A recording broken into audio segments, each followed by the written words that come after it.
सम्पूर्णमा नमस्कार।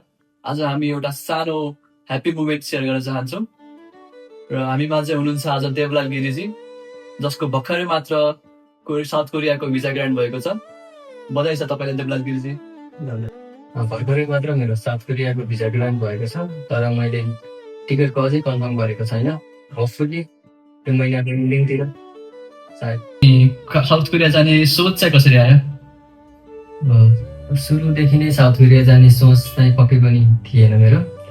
12 पास गरिसकेपछि विदेशै जानुपर्ने, जान जाँदा अलि ठुलै देशमा जाउँ अथवा अलिक खर्चै गरेर जाउँ भन्ने जस्तो प्लान थियो। तर मैले आफ्नो आइएस जर्नी सुरु गर्दाखेरि म सुमन सरसँग ठोकिन पुगेँ। सुमन सरसँग आइएस पढ्दै गर्दाखेरि मैले बुझ्दै गएँ अरू कन्ट्री पनि कस्तो छ सर। अब अस्ट्रेलिया अमेरिका अलिकति एप्लाई गर्दा अलि एक्सपेन्सिभ लाग्यो। एक्सपेन्सिभ पनि छ सबैलाई थाहा भएको कुरै हो। 30-40 लाखको ऋणको बोझ बोक्नु भनेको सानो कुरा होइन। अब सरसँग प्रीति म्यामसँग काउन्सिल गर्दा गर्दै अब साउथ कोरिया ठिक छ, फाइनेन्सियल कन्डिसनमा पनि एकदम सस्तो छ, अथवा अन्य कुरामाहरू जस्तै कलेजहरू हेर्दा इङ्ग्लिस मिडियममा पढाइ हुने, त्यसपछि पढ्दै गर्दाखेरि काम गर्न पाउने र सबभन्दा मेन कुरा फाइनेन्सियल कुरामा एकदम ठिक लाग्यो मलाई र मैले आफ्नो साउथ कोरियाको जर्नी स्टार्ट गरेँ। साउथ कोरिया पुगेपछि चाहिँ तपाईँको फ्युचर प्लानहरू के छ त नि? भर्खरै मात्र साउथ कोरियाको भिजा ग्रान्ट भएको हो र अहिले नै अब फ्युचरको प्लान गर्न चाहिँ अलिक भ्याएको छैन मैले।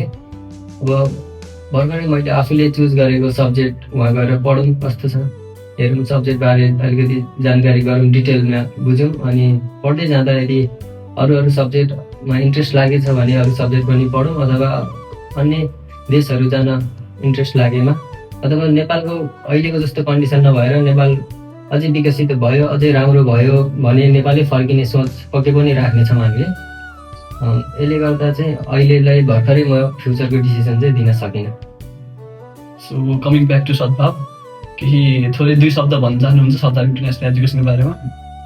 सद्भावसँग म विगत 1 वर्ष पहिला ठोकिन आएको हुँ। सद्भावमा आउँदै गर्दा मलाई केही सरहरू अथवा सर म्याम अथवा रिसेप्सनिस्टहरूसँग नयाँ पहिलोपटक भेट भएको थियो। त्यसले गर्दा म थोरै नर्भस थिएँ। पहिलोपटक भेट हुँदैछ, के हुने, आफ्नो जर्नी कस्तो हुने हो। जे भयो कन्सल्टेन्सीले राम्रो सक्सेस भिजा रेट छ भने तापनि अलिकति आफूमा ट्रस्ट चाहिँ कम नै हुन्छ।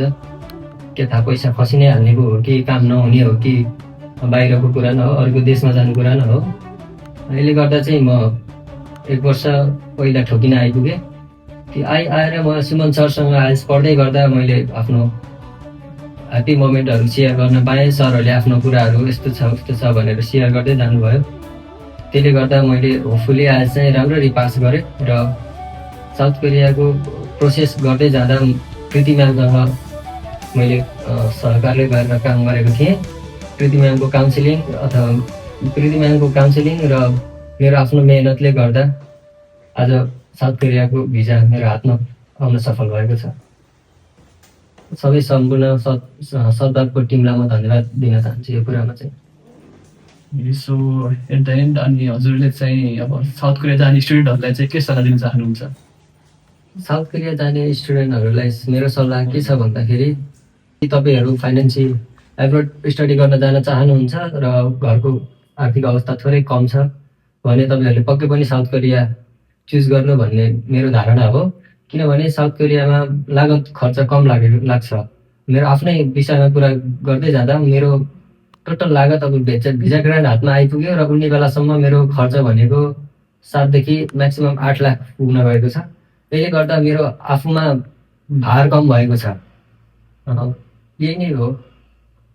त्यसैले अब तपाईँहरूले आफ्नो फर्दर स्टडी गर्न चाहनुहुन्छ भने साउथ कोरिया नै चुज गर्नु भन्छु म। यदि पक्कै पनि हजुरहरूले सद्भाव इन्टरनेसनल एजुकेसन नै चुज गर्नुहुन्छ भने म ढुक्क छु, शुभकामना पनि छ। सो वन्स अगेन देवलालजी, हजुरलाई बधाई छ र हजुरको अपकमिङ फ्युचरको लागि हामी शुभकामना दिन चाहन्छौँ। हामी पुरा इन्टायर सद्भाव टिमबाट हजुरलाई शुभकामना दिन चाहन्छौँ र तपाईँ पनि हजुर पनि साउथ कोरिया जस्तो देशहरूमा स्टडी गर्न चाहनुहुन्छ भने हजुर हामीलाई कन्ट्याक्ट गर्न सक्नुहुन्छ। सद्भाव इन्टरनेसनल एजुकेसन। धन्यवाद। हस्, धन्यवाद। कोरियामा भेटौँला है त।